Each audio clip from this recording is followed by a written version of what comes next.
ইয়া রাব্বাল আলামিন, আমি প্রশংসা করি আল্লাহ সুবহানাহু ওয়া তাআলার। ইন্না মালাকুল মাউত আল্লাযী ওয়াকিল্লু বিকুম ওয়া আনতুম গাফিলুন, ইন্না নিশ্চয় মালাকুল মাউত সকলের জন্য অপেক্ষা করছে, ওয়া আনতুম গাফিলুন কিন্তু তোমরা গাফেলদের মধ্যে অন্তর্ভুক্ত। কোথায়? আল্লাহ রাব্বুল আলামিন পবিত্র কালামুল্লাহ শরীফে সূরা আলে ইমরানের 185 নম্বর আয়াতে বলেন, প্রথম দিকে বলেন কুল্লু নাফসিন যায়িকাতুল মাউত। সূরা আম্বিয়ার 35 নম্বর আয়াতের প্রথম দিকে আল্লাহ বলছেন কুল্লু নাফসিন যায়িকাতুল মাউত। সূরা আল কাবুতের 57 নম্বর আয়াতে আল্লাহ বলছেন কুল্লু নাফসিন যায়িকাতুল মাউত। আমরা যদি সকলে মিলে আল্লাহর কাছে প্রশ্ন করি ও রব্বুল আলামিন, তাহলে আমাদেরকে দুনিয়ায় পাঠালেন কেন? দুনিয়া কি ভালো নয়? আল্লাহ ওই আয়াতের শেষের দিকে উত্তর দিচ্ছে, সূরা আলে ইমরানের 185 নম্বর আয়াতের শেষের দিকে উত্তর দিচ্ছেন, ওয়ামাল হায়াতুদ দুনিয়া ইল্লা মাতাউল গুরুর। তোমরা দুনিয়াতে যা কিছু দেখো সব ধ্বংস, এমনকি এই মানুষ যারা রয়েছে তারাও ধ্বংস, তারা এক পর্যায়ে চলে যাবে। এই মৃত্যু অবধারিত। একজন খ্রিস্টান, একজন ইহুদি, একজন জৈন, একজন বৌদ্ধ, একজন গায়রে মারহাম মুসলিম ছাড়া যা অন্য কিছু, অন্য কেউ যেই হোক না কেন, তারা কথা বলতে বলতে এটা বলে ফেলেছে, there is no lord and Allah সুবহানাহু ওয়া তাআলা। আমরা মানি না আল্লাহকে। কে আল্লাহ, কে প্রভু, আমরা মানি না। কারা বলছে? গায়রে মারহাম। তারা বলতে বলতে কথা বলে ফেলেছে, there is no prophet and the lord make a Arab a country. আমরা মানি না ওই রব নাকি একজন নবী পাঠিয়েছেন যিনি আরবে, তার নাম নাকি মোহাম্মদ, আমরা মানি না তাকে। কে সেই মোহাম্মদ? তারা বলতে বলতে ও বলে ফেলেছে, there is no Islamic holy books Quran. ইসলামে নাকি একটা পবিত্র কোরআন আছে, মানি না। কি এটা? কারা বলছে? গায়রে মারহাম। গায়রে মারহাম হিন্দু, বৌদ্ধ, জৈন, খ্রিস্টান, তারা বলতে বলতে এটা বলে ফেলেছে। কিন্তু তারা এক পর্যায়ে বলে ফেলেছে, and then surely of the death, মৃত্যুকে আমরা অস্বীকার করতে পারি না। মৃত্যু আমাদেরকে অনিবার্য। চিন্তা করে দেখেছেন, আল্লাহকে ভুলেছে, নবীকে ভুলেছে, ইসলামের সব কৃষ্টি কালচারকে তারা ভুলেছে, কিন্তু মৃত্যুর কথা গায়রে মারহাম পর্যন্ত ভোলেনি। আমরা যদি প্রশ্ন করি ও রব্বুল আলামিন, আমরা এই মজমা থেকে আজকে প্রশ্ন করি না আল্লাহ রব্বুল আলামিনের কাছে, রব্বুল আলামিন এত সুন্দর জীবন যাপন দিয়ে তবে আমাদেরকে মৃত্যু কেন দিলেন? মৃত্যুর স্বাদ কেন আমাদেরকে গ্রহণ করাচ্ছেন? রব্বুল আলামিন আমাদের সংসার, আমাদের ধর্ম, আমাদের কত সুন্দর চলতি জীবন কেন আপনি মৃত্যু দিচ্ছেন? আল্লাহ রাব্বুল আলামিন সেটাও পবিত্র কালামুল্লাহ শরীফে কোট করলেন। সূরা মুলক আয়াত নম্বর 2 আল্লাহ রাব্বুল আলামিন বলেন, আল্লাযী খালাকাল মাউতা ওয়াল হায়াতা লিয়াবলুয়াকুম আইয়ুকুম আহসানু আমালা। তোমাদেরকে মৃত্যু এজন্য দিলাম যে পরবর্তী জীবনে, আল্লাযী খালাকাল মাউত, তোমাদেরকে মৃত্যু এজন্য দিলাম, ওয়াল হায়াত, তোমাদের জিন্দেগিতে এমন এজন্য দিলাম যে তোমরা একে অপরের থেকে আমলে কে উত্তীর্ণ হও, এই পরীক্ষার জন্য আল্লাহ রাব্বুল আলামিন দিলেন। তাহলে শুনে রাখেন, দুজন আরশে রয়েছে আর দুজন জমিনে রয়েছে। দুজন আরশে রয়েছে, এক নম্বর ইদ্রিস আলাইহিস সালাম, 2 নম্বর ঈসা আলাইহিস সালাম। আর দুনিয়াতে দুজন রয়েছে, ইয়াহইয়া আলাইহিস সালাম এবং খিজির আলাইহিস সালাম। এই নবীগুলো, এই 4 জন নবী এখনো পর্যন্ত জীবিত রয়েছে। হাদিসে রিওয়ায়াতে রয়েছে এই 4 জন নবী বছরে 2 বার হজ করে, সুবহানাল্লাহ। আর জমজমের পানি খাওয়াতে আর তাদের কোনো পিপাসা বা খাদ্য প্রয়োজন হয় না। মৃত্যু যখন তার আগাম সংবাদ দেবে, কি 5টি আগাম সংবাদ মানুষকে দেওয়া হবে। 1 নম্বর, দুনিয়াতে খাদ্য, অর্থাৎ প্রথম খাদ্যের ফেরেশতা তার কাছে গিয়ে বলবে, হে আদম সন্তান, তোমাকে সালাম, আমি তোমার খাদ্যে আল্লাহ রাব্বুল আলামিন আমাকে নিয়োগ দিয়েছিল, ফলে তোমার দুনিয়াতে এত জায়গায় ঘুরে 1 ফোঁটা দানা তোমার জন্য আমি পেলাম না। 2 নম্বর, পানির ব্যবস্থা। যখন ওই 2 নম্বর ফেরেশতা আসে দ্বিতীয়বার, তখন বলে, ওই আদম সন্তান, জেনে রাখো 1 ফোঁটা পানি তোমার দুনিয়াতে আর পেলাম না। 3 নম্বর, রুজি রোজগার, যে ব্যবস্থাপনা বলছে তোমার রুজি রোজগার যতই করো এই মুহূর্তে তোমার শেষ, জিন্দগিতে আর দুনিয়াতে তোমাকে আমি পেলাম না। 4 নম্বর বলছে যে তোমার নিঃশ্বাস প্রশ্বাসের দায়িত্বে আমি ছিলাম, আর কিছুক্ষণ পরেই তোমার জিন্দগি শেষ হয়ে যাবে, এই নিঃশ্বাসও তোমার আর কয়েক সেকেন্ড বাকি। এই বলে আর 5 নম্বর ফেরেশতা তাকে সুসংবাদ দেয়, বলে তুমি যদি ভালো হও তাহলে আল্লাহ রাব্বুল আলামিনের কাছে যেতে প্রস্তুত হও, আর যদি খারাপ হয় তাহলে তোমাকে এমন বিধিকিস্তি করা হবে যে তুমি আগে ধারণা করনি, কখনো কল্পনা করনি। এই 5টি ফেরেশতা সুসংবাদ দেয়। الحمد لله رب العالمين والصلاة والسلام على رسوله الكريم وعلى آله وصحابه أجمعين أما بعد فأعوذ بالله من الشيطان الرجيم بسم الله الرحمن الرحيم قال الله تعالى وجاءت سكرة الموت بالحق قال الله تعالى كل نفس ذائقة الموت قال الله تعالى منها خلقناكم وفيها نعيدكم ومنها نخرجكم تارة أخرى قال النبي صلى الله عليه وسلم إن ملك الموت الذي وكل بكم وأنتم غافلون أو كما قال عليه الصلاة والسلام প্রশংসা আল্লাহ সুবহানাহু ওয়া তাআলার, যিনি আমাদের সকলকে সুস্থ রেখে তার ঘরে এনেছেন এবং আজকে সাপ্তাহিক ঈদের দিনে আমাদেরকে একত্রিত করেছেন। আমরা ওই আল্লাহ রাব্বুল আলামিনের প্রতি হামদে সানা পাঠ করি, সকলে বলি আলহামদুলিল্লাহ।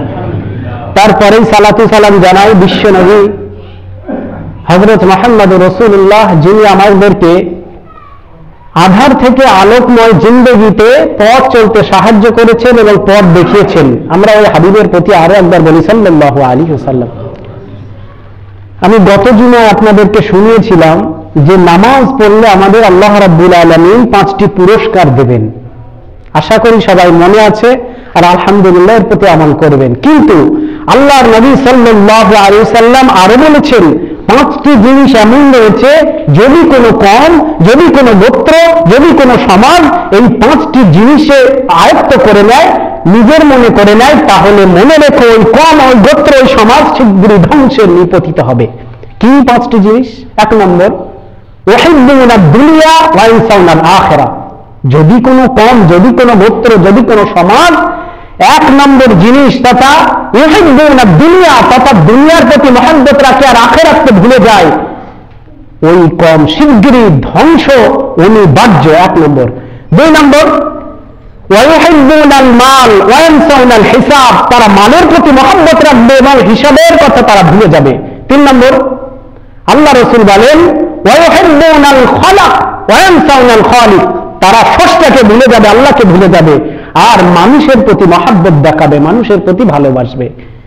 4 নম্বর, আল্লাহ রাসূল বলেন ওয়া ইউহিব্বুনা যুনুব। তারা গুনাহ করতে করতে করতে এক পর্যায়ে গুনাহকে ভালোবেসে ফেলবে, তাদের আর কিছু মনে হবে না। ওয়া ইয়ানসাউনা তাওবা। তারা তওবা করতে সম্পূর্ণভাবে ভুলে যাবে। 5 নম্বর, আল্লাহ রাসূল বলেন ওয়া ইউহিব্বুনাল মাকবারা। তারা দুনিয়াতে আলিশান বহন করতে বিধিব্যস্ত থাকবে, তারা ঘর বাড়ি করতে বিধিব্যস্ত থাকবে। ওয়া ইয়ানসাউনাল মাকবারা। তারা কবরের কথা সম্পূর্ণভাবে ভুলে যাবে। এই 5টি জিনিস যদি কোনো গোত্র, যদি কোনো সমাজ নিজের মনে করে নেয়, তাহলে ওই কম, ওই গোত্র শীঘ্রই ধ্বংসে নিপতিত হবে। তো এই কবরে যাওয়ার আগে কবরের জিন্দেগিতে আমরা বেঁচে থাকতে যাই, তাই কিনা? বেঁচে থাকতে আমরা কবরে যাই না, মৃত্যু হয়ে গেলে তখন আমরা কবরে যাই। তো এই মৃত্যুটা কি জিনিস? মৃত্যু সম্পর্কে বিশ্ব নবী আমাদেরকে জানিয়েছেন আমিনু ইয়া রাব্বাল আলামিন। আমি প্রশংসা করি আল্লাহ সুবহানাহু ওয়া তাআলার। ইন্না মালাকুল মাউত আল্লাযী ওয়াকুল্লু বিকুম ওয়া আনতুম গাফিলুন। ইন্না, নিশ্চয়, মালাকুল মাউত সকলের জন্য অপেক্ষা করছে, ওয়া আনতুম গাফিলুন, কিন্তু তোমরা গাফেলদের মধ্যে অন্তর্ভুক্ত। তোমরা সেটাই যেটা আশ্চর্য জিনিস এবং যেটা অবশ্যই নির্ধারিত সেই সম্পর্কে আমরা ভুলে আছি। আমরা নিজের কোন আত্মীয়কে আমরা মাটি দিচ্ছি, ব্যাস চলে আসছি কবর থেকে, আমরা ভুলে আছি। কিন্তু এই কবর সম্পর্কে, মৃত্যু সম্পর্কে আল্লাহ রাব্বুল আলামিন যে কোরআনে একাধিক স্থানে বর্ণিত করেছে, বর্ণনা করেছে যে মৃত্যু অবধারিত। কোথায়? আল্লাহ রাব্বুল আলামিন পবিত্র কালামুল্লাহ শরীফে সূরা আলে ইমরানের 185 নম্বর আয়াতে বলেন, প্রথম দিকে বলেন কুল্লু নাফসিন যায়িকাতুল মাউত। সূরা আম্বিয়ার 35 নম্বর আয়াতের প্রথম দিকে আল্লাহ বলছেন কুল্লু নাফসিন যায়িকাতুল মাউত। সূরা আল কাবুতের 57 নম্বর আয়াতে আল্লাহ বলছেন কুল্লু নাফসিন যায়িকাতুল মাউত। আমরা যদি সকলে মিলে আল্লাহর কাছে প্রশ্ন করি রব্বুল আলামিন, তাহলে আমাদেরকে দুনিয়ায় পাঠালেন কেন? দুনিয়া কি ভালো নয়? আল্লাহ ওই আয়াতের শেষের দিকে উত্তর দিচ্ছে, সূরা আলে ইমরানের 185 নম্বর আয়াতের শেষের দিকে উত্তর দিচ্ছেন ওয়ামাল হায়াতুদ দুনিয়া ইল্লা মাতাউল গুরুর। তোমরা দুনিয়াতে যা কিছু দেখো সব ধ্বংস, এমনকি এই মানুষ যারা রয়েছে তারাও ধ্বংস, তারা এক পর্যায়ে চলে যাবে। এই মৃত্যু, মৃত্যু অবধারিত। একজন খ্রিস্টান, একজন ইহুদি, একজন জৈন, একজন বৌদ্ধ, একজন গায়রে মারহাম মুসলিম ছাড়া যা অন্য কিছু, অন্য কেউ যেই হোক না কেন, তারা কথা বলতে বলতে এটা বলে ফেলেছে, there is no Lord than Allah subhanahu wa ta'ala। আমরা মানি না আল্লাহকে, কে আল্লাহ, কে প্রভু, আমরা মানি না। কারা বলছে? গায়রে মারহাম।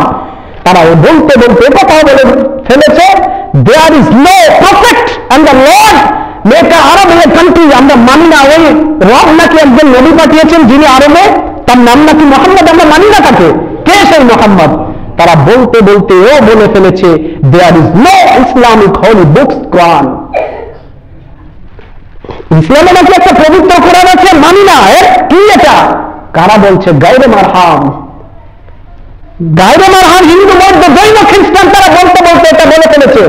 কিন্তু তারা এক পর্যায়ে বলে ফেলেছে, একদম শিওরলি অফ দ্য ডেথ, মৃত্যুকে আমরা অস্বীকার করতে পারি না, মৃত্যু আমাদেরকে অনিবার্য। চিন্তা করে দেখেছেন, আল্লাহকে ভুলেছে, নবীকে ভুলেছে, ইসলামের সব কৃষ্টি কালচারকে তারা ভুলেছে, কিন্তু মৃত্যুর কথা গায়রে মারহাম পর্যন্ত ভোলেনি। মৃত্যুটা কি জিনিস আসুন না একটু জানি। আল্লাহ সুবহানাহু ওয়া তাআলা যখন মৃত্যুকে সৃষ্টি করলেন, ফেরেশতারাও জানতো না। তো আল্লাহ রাব্বুল আলামিন সৃষ্টি করে এত ভয়ঙ্কর 70টি পর্দার ভেতরে রেখে দিলেন মৃত্যুটাকে। এরপরে 70টি শিকল দিয়ে বাঁধলে তবু মৃত্যু ক্ষান্ত হচ্ছে না, এক সাইডে রেখে দিলেন। সমস্ত ফেরেশতারা আল্লাহর কাছে আরজি করলো, রব্বুল আলামিন এটা আপনি এক সাইডে কি রেখেছেন? বলছে এটা মৃত্যু। ফেরেশতারা অবাক হয়ে গেল, ও রব্বুল আলামিন আপনি সব বিষয়ে আমাদেরকে জানিয়েছেন, কিন্তু মৃত্যু আবার কি? ও রব্বুল আলামিন আপনি আমাদেরকে জানিয়ে দেন। আল্লাহ রাব্বুল আলামিন সমস্ত ফেরেশতাকে এক জায়গায় হতে বলল। এক জায়গায় যখন হয়ে গেল, আল্লাহ রাব্বুল আলামিন 70টি শেকল যখন খুললেন, 70টি পর্দা যখন আল্লাহ খুললেন, তখন আল্লাহ সুবহানাহু ওয়া তাআলার কাছে মৃত্যু নামক ওই জিনিসটা আল্লাহ রাব্বুল আলামিনের কাছে আরজ করলো, রব্বুল আলামিন আমার দেখার মতো একটু শক্তি দিন। বলছে ঠিক আছে, আমি কবুল করলাম। যখনই মৃত্যু দেখলো ফেরেশতাদের, সব ফেরেশতা অজ্ঞান হয়ে গেল। আবার ফেরেশতা চিৎকার দিয়ে বলবার জন্য আল্লাহ রাব্বুল আলামিনের কাছে আরজ করছে, রব্বুল আলামিন আমাকে বলবার জন্য কিছু ক্ষমতা দিন। বলছে তোমার দোয়া আমি কবুল করলাম। এবারে বলছে তোমার আদম সন্তান আপনি নাকি দুনিয়াতে পাঠাবেন, কোন সে আদম সন্তান? সব আমার কাছে আনো। অর্থাৎ আমাদের আগে, আমাদের পরে যারা আসবে, আর এখন বর্তমানে আমরা সকলে যুগ আল্লাহ এক জায়গায় করলেন। এরপরে মৃত্যু আমাদেরকে একটি নসিহত করেছিল, সেই নসিহত সম্পর্কে আমরা গাফেল, জানি না। শোনেন কি নসিহত করেছিল? মৃত্যু বলেছিল, ওহে আদম সন্তান তোমরা শোনো, দুনিয়াতে তোমরা গিয়ে সব কথা ভুলে যাবে, তবে আমার কথা ভুলে না। কেন? আমি ওই মৃত্যু, যে মৃত্যু পিতা থেকে সন্তানকে আলাদা করি, আমি ওই মৃত্যু, যে মৃত্যু স্বামীকে নিয়ে গিয়ে স্ত্রীকে বিধবা করে দেই, আমি ওই মৃত্যু, যে মৃত্যু সন্তানের সামনে মাকে নিয়ে গিয়ে আমি সন্তানকে এতিম বানিয়ে ফেলি, আমার কথা তোমরা ভুলে না। মৃত্যু আমাদেরকে নসিহত করেছিল, কিন্তু আমরা ভুলে গেছি। আমরা ভুলে গেছি। যাই বহুত লম্বা চওড়া কথা। তো আরেক ধরনের ফেরেশতা রয়েছে, তাকে বলা হয় মালাকুল আহরাম। এই ফেরেশতা যখন কি করে, এদের কাজ, যখন কোন শিশু মায়ের গর্ভে আসে, এরা কোথায় মৃত্যুবরণ করবে আল্লাহ সুবহানাহু ওয়া তাআলার অর্ডারে ওই মাটিটা নিয়ে ওই মায়ের গর্ভের নাভিতে দিয়ে যায়। সুবহানাল্লাহ। আল্লাহ রাসূলের কাছে প্রশ্ন করা হলো, ইয়া রাসূলুল্লাহ এটা কি আপনারও আছে? আপনাকে দিয়েছে ফেরেশতারা? আল্লাহ রাসূল বললেন, হ্যাঁ এটা আমারও রয়েছে। কোথায় মৃত্যুবরণ করব এটা নির্ধারিত। মৃত্যুর ভয়। আল্লাহ সুবহানাহু ওয়া তাআলা একজন নবী যাকে অত্যধিক পরীক্ষা করেছে, ইব্রাহিম আলাইহিস সালাম, তিনি বললেন, ও রব্বুল আলামিন মৃত্যুটা কি আপনি একটু দেখান। বলছে তুমি সহ্য করতে পারবে না। বলে, ও রব্বুল আলামিন আপনি একবার দেখান। বলছে ঠিক আছে। যে আজরাইল আলাইহিস সালাম তার সামনে আসলো, এবার বলল, ও রব্বুল আলামিন এটা মৃত্যু নাকি? বলছে না, মৃত্যু হচ্ছে এর আয়াতে। কারণ এর আয়াতটা যিনি করেছিল আল্লাহ সুবহানাহু ওয়া তাআলা, মৃত্যু এত ভয়ঙ্কর যা জিবরাইল আলাইহিস সালাম নিতে অস্বীকার করেছিল। ওটা লম্বা চওড়া কথা, সংক্ষিপ্ত একটু জেনে রাখেন। তো মৃত্যু যখন আজরাইল আলাইহিস সালামকে দেওয়ার জন্য আল্লাহ বললেন, বলছে রব্বুল আলামিন এটা আমি নিতে পারবো না, অস্বীকার জানালেন। বলছে হ্যাঁ তোমাকে নেবে, তোমাকে নিতেই হবে। এরপরে তার থেকে আজরাইল আলাইহিস সালাতু ওয়াস সালামের ক্ষমতা বেশি দেওয়া হলো এবং মৃত্যুকে তার আয়ত্তাধীন করে দেওয়া হলো। লম্বা চওড়া কথা, আমি কথা বাড়াচ্ছি না, মেইন পয়েন্টে আসছি। এরপরে ইব্রাহিম আলাইহিস সালাতু ওয়াস সালামকে আল্লাহ রাব্বুল আলামিন জানালেন, সামনে যখন উপস্থিত হলেন, বলছে তুমি যত বিভৎস আকারে খারাপ মানুষের মৃত্যু দাও সেই রূপ ধারণ করে। বলছে আপনি সহ্য করতে পারবেন না, বলছে আপনি ধারণ করেন। আজরাইলকে বলছেন ইব্রাহিম আলাইহিস সালাতু ওয়াস সালাম। এরপরে যখন ধারণা করেন, যখনই ওই রূপ তিনি দেখলেন, তখন তিনি অজ্ঞান হয়ে গেলেন। আর সে যেই অজ্ঞান থেকে সজ্ঞান হলেন আল্লাহ রাব্বুল আলামিনের অর্ডারে, তখন বলছেন আহারে, তখন আজরাইল আলাইহিস সালাম নিজের রূপ পরিবর্তন করলেন ভালোভাবে। বলছে আহারে, তোমার এই এত নিকৃষ্ট চেহারা, তুমি খারাপ বদবখ মানুষদের দিকে যখন যাও তখন এত নিকৃষ্ট চেহারা, তোমার চেহারা দেখেই তো সব মানুষ বেহুশ হয়ে যাবে। আহা, সেই মৃত্যু সম্পর্কে আমরা গাফেল। আমরা যদি প্রশ্ন করি ও রব্বুল আলামিন, আমরা এই মজমা থেকে আজকে প্রশ্ন করি না আল্লাহ রব্বুল আলামিনের কাছে, রব্বুল আলামিন এত সুন্দর জীবন যাপন দিয়ে তবে আমাদেরকে মৃত্যু কেন দিলেন? মৃত্যুর স্বাদ কেন আমাদেরকে গ্রহণ করাচ্ছেন? রব্বুল আলামিন আমাদের সংসার, আমাদের ধর্ম, আমাদের কত সুন্দর চলতি জীবন কেন আপনি মৃত্যু দিচ্ছেন? আল্লাহ রাব্বুল আলামিন সেটাও পবিত্র কালামুল্লাহ শরীফে কোট করলেন। সূরা মুলক আয়াত নম্বর 2 আল্লাহ রাব্বুল আলামিন বলেন, আল্লাযী খালাকাল মাউতা ওয়াল হায়াতা লিয়াবলুয়াকুম আইয়ুকুম আহসানু আমালা। তোমাদেরকে মৃত্যু এজন্য দিলাম যে পরবর্তী জীবনে, আল্লাযী খালাকাল মাউত, তোমাদেরকে মৃত্যু এজন্য দিলাম, ওয়াল হায়াত, তোমাদের জিন্দেগিতে এমন এজন্য দিলাম যে তোমরা একে অপরের থেকে আমলে কেউ উত্তীর্ণ হও, এই পরীক্ষার জন্য আল্লাহ রাব্বুল আলামিন দিলেন। তাহলে কি নবী আলাইহিস সালাতু ওয়াস সালাম বেঁচে ছিলেন? না, শুধু 4 জন নবী ছাড়া সমস্ত নবী আলাইহিস সালাতু ওয়াস সালাম ইন্তেকাল করে গেছেন। এটা আবার সূরা কফের 19 নম্বর আয়াত আল্লাহ বলছেন, ওয়াজাআত সাকরাতুল মাউত বিল হক, মৃত্যু সম্পর্কে কেউ নিস্তার পাবে না। এই 4 জন নবীর নাম এখনো জীবিত রয়েছে, শুনে রাখেন। 2 জন আরশে রয়েছে আর 2 জন জমিনে রয়েছে। 2 জন আরশে রয়েছে, 1 নম্বর ইদ্রিস আলাইহিস সালাম, 2 নম্বর ঈসা আলাইহিস সালাতু ওয়াস সালাম। আর দুনিয়াতে 2 জন রয়েছে, ইয়াহইয়া আলাইহিস সালাতু ওয়াস সালাম এবং খিজির আলাইহিস সালাতু ওয়াস সালাম। এই নবীগুলো, এই 4 জন নবী এখনো পর্যন্ত জীবিত রয়েছে। হাদিসে রিওয়ায়াতে রয়েছে এই 4 জন নবী বছরে 2 বার হজ করে, সুবহানাল্লাহ। আর জমজমের পানি খাওয়াতে আর তাদের কোনো পিপাসা বা খাদ্য প্রয়োজন হয় না। আম্মা জান আয়েশা সিদ্দিকা রাদিয়াল্লাহু তাআলা আনহা, তিনি বিশ্ব নবীকে জিজ্ঞাসা করছেন, ইয়া রাসূলুল্লাহ, ইয়া হাবিবাল্লাহ, মানুষ সবচেয়ে কখন অসহায় বোধ করবে? মানুষ সবচেয়ে কখন অসহায়ত্ব ফিল করবে? আল্লাহ রাসূল সাল্লাল্লাহু আলাইহি সাল্লাম বলছেন, যখন মানুষ মৃত্যু যখন তার আগাম সংবাদ দেবে। কি 5টি আগাম সংবাদ মানুষকে দেওয়া হবে? 1 নম্বর, দুনিয়াতে খাদ্য, অর্থাৎ প্রথম খাদ্যের ফেরেশতা তার কাছে গিয়ে বলবে, হে আদম সন্তান, তোমাকে সালাম, আমি তোমার খাদ্যে আল্লাহ রাব্বুল আলামিন আমাকে নিয়োগ দিয়েছিল, ফলে তোমার দুনিয়াতে এত জায়গায় ঘুরে 1 ফোঁটা দানা তোমার জন্য আমি পেলাম না। 2 নম্বর, পানির ব্যবস্থা। যখন ওই 2 নম্বর ফেরেশতা আসে দ্বিতীয়বার, তখন বলে, ওই আদম সন্তান, জেনে রাখো 1 ফোঁটা পানি তোমার দুনিয়াতে আর পেলাম না। 3 নম্বর, রুজি রোজগার, যে ব্যবস্থাপনা বলছে তোমার রুজি রোজগার যতই করো এই মুহূর্তে তোমার শেষ, জিন্দগিতে আর দুনিয়াতে তোমাকে আমি পেলাম না।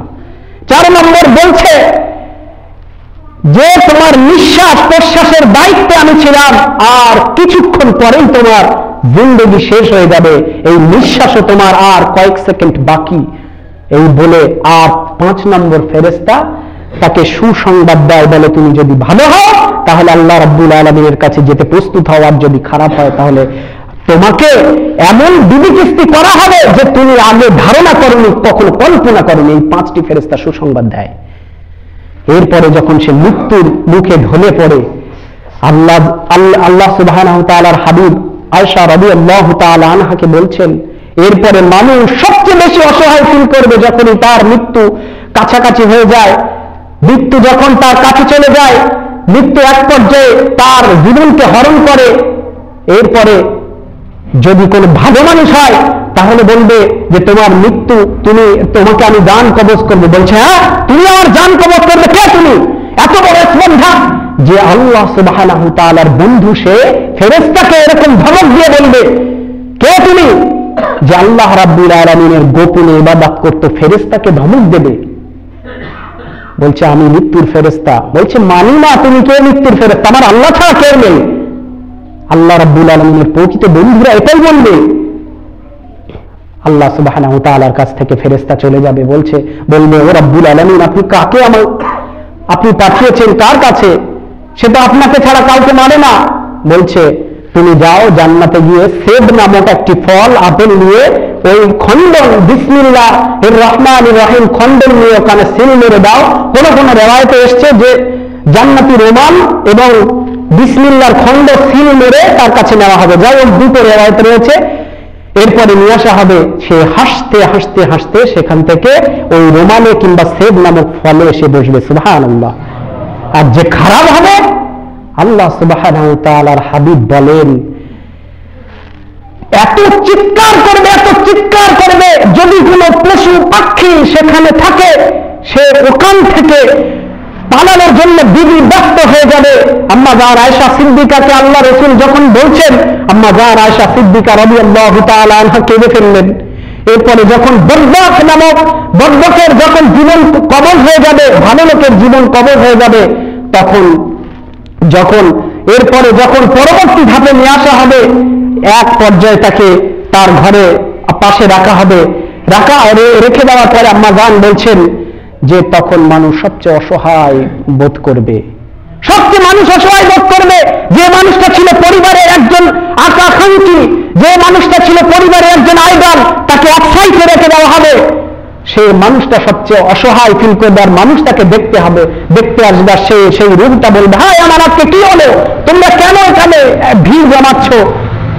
এরপরে যখন তার গোসল দেওয়া হবে, তখন রাসূলুল্লাহ সাল্লাল্লাহু আলাইহি সাল্লাম বলছেন, ওহে আয়েশা, সে যখন এত কষ্ট, এত নিষ্ঠার, এত নিত্য ভাবে সে যখন অসহায় ফিল করবে, বলবে তোমরা আর আমার এই চাদর আমার কাছ থেকে, আমার দেহ থেকে তোমরা কাপড় সরিয়ে না, এক্ষুনি আমি মৃত্যুর যন্ত্রণা থেকে নিস্তার পেয়েছি, তোমরা কাপড় আমাকে উলঙ্গ করে দিও না। এরপরে যখন এই কাজে শেষ হয়ে যাবে, যখন খাটিয়াতে তোলা হবে, আল্লাহর নবী বিশ্ব নবী বলেন, ওহে আয়েশা রে, তখন সে এমন নিজেকে জন্য হাল ছেড়ে দেবে আর বলবে, আহা আমার তো জিন্দেগি শেষ। ওহে আমার সন্তানেরা, তোমরা দাঁড়াও, কোথায় নিয়ে যাচ্ছ এটা?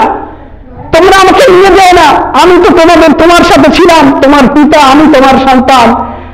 তার পিতা যখন থাকবে তখন সে বলবে, আমি তোমার সন্তান, আমি তোমার পিতা, আমি তোমার আমি তোমার এই, কিন্তু সে তো ক্ষান্ত হবে না, সে তো জানবে না। খাটিয়া যখন নিয়ে চলে যাওয়া হবে, তখন কবরের গাইবে আওয়াজ দেবে, ওহে আদম সন্তান, আমি তোমাকে নসিহত করেছিলাম, আমি পোকামাকড়ের ঘর, আমি অসহায় জিন্দেগির ঘর, তুমি যদি এখানে কিছু আনতে না পেরেছো, তাহলে আমার মতো আর তোমার নিস্তার নেই। আর যদি ভালো মানুষ হয়, তাহলে সে হাসতে হাসতে কবরে প্রবেশ করবে। আল্লাহ রাসূল বলেন, তিনটে জিনিস মানুষের সাথে যায়, আর দুটো জিনিস চলে আসে, একটি জিনিস থাকে। এক নম্বর তার পরিবার পরিজন, দুই নম্বর তার মাল সামানপত্র, আর তিন নম্বর তার আমল। তবে মনে রেখো, দুইটা জিনিস ফিরে আসে, তার পরিবার পরিজন এবং সম্পদ, তার সামানপত্র, তিন নম্বর আমল। এই আমল যদি ঠিক থাকে, তাহলে সে পরবর্তী জিন্দেগিতে পুরো আসানের সঙ্গে পার হয়ে যাবে। আর আমল যদি খারাপ থাকে, তখনই আল্লাহ রাব্বুল আলামিন তাকে দোজখের জানলা দিয়ে তার কবরে আওতা প্রবেশ করাবেন, আর ওখান থেকে তার যন্ত্রণা আযাব শুরু হয়ে যাবে। আল্লাহর হাবিব সাল্লাল্লাহু আলাইহি ওয়াসাল্লাম এর এক সাহাবী হযরত উসমান গনি রাদিয়াল্লাহু তাআলা আনহু, তিনি যখন কবরে যেতেন এত কান্না কাঁদতেন। সাহাবীরা জিজ্ঞাসা করলো, হে উসমান, তুমি তো জান্নাতের আর জাহান্নামের কথা শুনে এত কাঁদো না, কবরে এসে কেন এত কাঁদো? উসমান গনি রাদিয়াল্লাহু তাআলা আনহু বলেন, এবং আবু বকর সিদ্দিক রাদিয়াল্লাহু তাআলা আনহু বলেন, যে এটা হচ্ছে প্রথম জিন্দেগি, এখান থেকে যদি কেউ আল্লাহ রাব্বুল আলামিনের প্রিয় হয়ে যায়, এই তবক কেউ যদি পার হয়ে যায়, পরবর্তী জিন্দেগিতে সে পার হয়ে যাবে। সুবহানাল্লাহ। আর এই তবকে কেউ যদি শেষ হয়ে যায়, পরবর্তী জিন্দেগি তার মতো আর খারাপ কেউ হবে না। আল্লাহর নবী বিশ্ব নবী সাল্লাল্লাহু আলাইহি ওয়াসাল্লামের প্রিয়তম কন্যা তার যখন কবর খনন করছে আবু জাফর গিফারি, তখন বলছে, ওহে কবরবাসী, তুমি শোনো, তোমার ভেতরে কাকে রাখা হবে জানো? তোমার ভেতরে সাইয়্যিদুনা জান্নাতের রানী হযরত ফাতিমাকে রাখা হবে। তুমি কবর খবরদার বিয়া বের করো না। ওহে কবর, তুমি কি জানো তোমার ভেতরে কাকে রাখা হবে? হাসান হুসাইন, জান্নাতের যুবকদের সর্দার। তুমি খবরদার কবর বিয়া বের করো না। আল্লাহ রাব্বুল আলামিনের কবর জবান খুলে দিলেন। কবর তখন বলছেন, ওহে আবু জাফর, ওহে আবু জার, তুমি শোনো, আমি কোন জাত পাতকে চিনি না, আমি রাসূলের মেয়েকে চিনি না, আমি জান্নাতের সর্দারিনীকে চিনি না, আমি জান্নাতের ফাতেমাকে চিনি না, আমি যুবকদের আইডল হাসান হোসেনের মাকে চিনি না। যদি আমল ঠিক থাকে সব ঠিক, আমার কাছ থেকে নিস্তার পেয়ে যাবে। আর আমল যদি ঠিক না থাকে তাহলে আমার থেকে আর কঠিন কেউ হবে না। আল্লাহ রাসূল বলেন, কবরের আযাব থেকে যে মুক্তি পেতে চায় সে যেন 4টি কাজ ভালোভাবে আদায় করে, আর 4টি কাজ সে যেন ছেড়ে দেয়। ভালো করে শুনেন, আর যারা ঘুমাচ্ছে একটু দেখে দেন, অন্তত পক্ষে 4টি কাজ যেন তারা আদায় করে কবরের জিন্দেগিতে মুক্তি পেতে আর মৃত্যুর যন্ত্রণা থেকে আসান হতে। 1 নম্বর, আল্লাহ রাসূল বলেন নামাজ। বিশ্ব নবী সাল্লাল্লাহু আলাইহি সাল্লাম যাবার আগ মুহূর্তে নামাজের কথা তিনি বলে গিয়েছেন। 2 নম্বর, কোরআনুল কারীম তেলাওয়াত। আর এই কোরআনুল কারীম তেলাওয়াত এমন একটি ইবাদত, আপনাকে জান্নাতে না যাওয়া পর্যন্ত কোরআন আপনাকে ছাড়বে না। 3 নম্বর, বেশি বেশি দান সাদকা করা। 4 নম্বর, আল্লাহ সুবহানাহু ওয়া তাআলার খুশি করার উদ্দেশ্যে তাসবিহ তাহলিল পাঠ করা। বর্জনীয় কিছু কাজ আল্লাহর হাবিব বলেন এই 4টি যেন সে পালন করে, আর 4টি জিনিস সে যেন ছেড়ে দেয়। বর্জনীয় কাজ হচ্ছে 1 নম্বর হচ্ছে মিথ্যা বলা আপনাকে ছেড়ে দিতে হবে। 2 নম্বর, গীবত করা আপনাকে ছেড়ে দিতে হবে। 3 নম্বর, আল্লাহ রাসূল সাল্লাল্লাহু আলাইহি ওয়াসাল্লাম বললেন পরনিন্দা পরচর্চা থেকে আপনাকে বিরত থাকতে হবে। আর 4 নম্বর, আল্লাহ রাসূল বলেন পেশাবের ছিটা থেকে বেঁচে থাকতে হবে। আল্লাহ রাসূল বলেন আমি কিছু মানুষকে এমন জানি যারা নেক আমল নিয়ে তারা কিয়ামতের ময়দানে উঠবে, কিন্তু সব আমল আল্লাহ রাব্বুল আলামিন ভূমিসাৎ করে দেবে, একটি মাত্র কারণ নিজে পেশাবের ছিটা হইতে বাঁচতো না। অর্থাৎ আল্লাহ রাব্বুল আলামিন যেন আমাদের সকলকে এই 4টে পালনীয় কাজ করার তৌফিক দান করেন এবং 4টে বর্জনীয় কাজ থেকে বিরত থাকার তৌফিক দান করেন। সকলে বলি আমা তৌফিকি ইল্লা বিল্লাহ। হাযা মা ইনদি ওয়াল ইলমু ইনদাল্লাহ ওয়া আখিরু দাওয়ানা আলহামদুলিল্লাহি রাব্বিল আলামিন। বারাকাল্লাহু লানা ওয়া লাকুম।